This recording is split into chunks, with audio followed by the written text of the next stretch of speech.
December 18, 1966. A young aristocrat, fashion icon, and heir to a Guinness fortune speeds through the streets of London.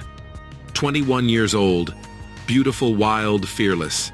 His name is Tara Browne, a man whose life defined the spirit of the 1960s, and whose sudden, violent death shook London, inspired music legends, and became one of the most mysterious tragedies of the decade. Witnesses said his sports car exploded into an intersection. Others claim he swerved at the last second to save a woman's life. But rumors would grow far beyond one crash. Rumors saying his death was covered up, twisted, and even immortalized in one of the Beatles' strangest songs. Tonight, we revisit the crash, the conspiracies, the music, and the secrets behind the man who became a symbol of a generation.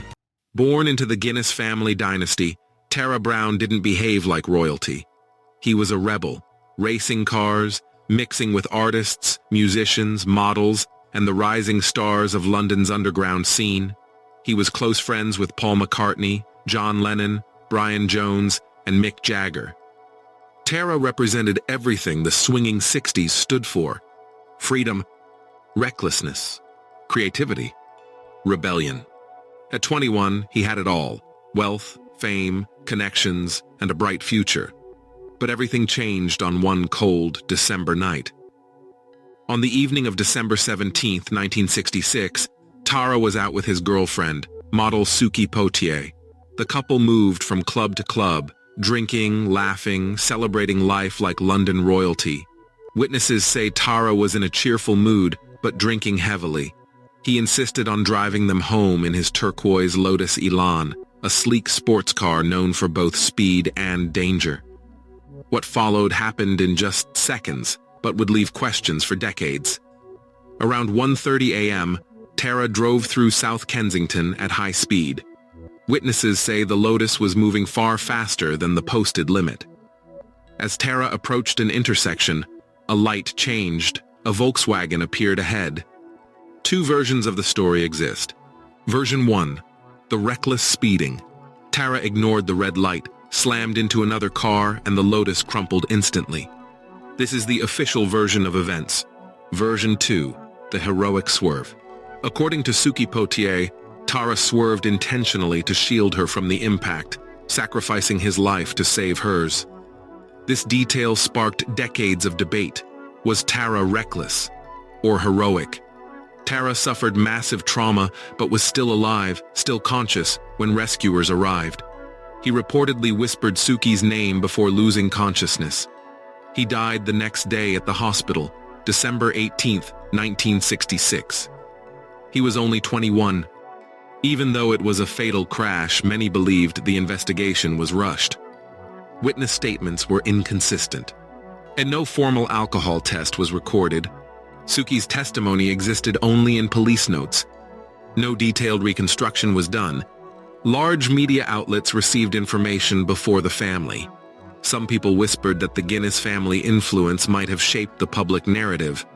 But the most bizarre twist came from an unexpected place. 2 months after Tara's death, John Lennon wrote the surreal Beatles song, "A Day in the Life." The famous lyrics read, "He blew his mind out in a car. He didn't notice that the lights had changed." Lennon later confirmed the lines were inspired by Tara Browne's death. Fans questioned, why did Lennon choose such haunting words? Did Lennon know more about the crash? Why mention didn't notice the light had changed, when witnesses said Tara was conscious and alert? This fueled conspiracies that the crash wasn't as simple as reported. Tara's lifestyle made him a magnet for rumors. Heavy drinking, psychedelic experimentation, deep involvement with musicians and models, sudden fights with his wife over custody, tension within the Guinness family. Some conspiracy theorists claimed he was targeted. His death benefited people financially. Friends in music knew more than they said. Nothing was ever proven. But whispers followed the tragedy for decades. Tara Browne's death became symbolic, the moment when the carefree 60s began to darken. For many artists, his passing represented the fragility of youth, So the consequences of excess, the end of innocence in London's underground scene. His friends, many of them future rock legends, were shaken. Paul McCartney called Tara's death a wake-up call for the entire music community. Tara Browne lived fast, loved freely, and left behind an impact far greater than his short life suggested. To some, he was a reckless aristocrat. To others, a hero who saved his girlfriend. To the music world, a muse for one of the Beatles' greatest songs. To conspiracy theorists, a man whose death was anything but simple. Over half a century later, the truth remains wrapped in mystery, lost in the smoky haze of the 1960s. But one thing is certain, Tara Browne became a symbol, a bright comet burning out too soon.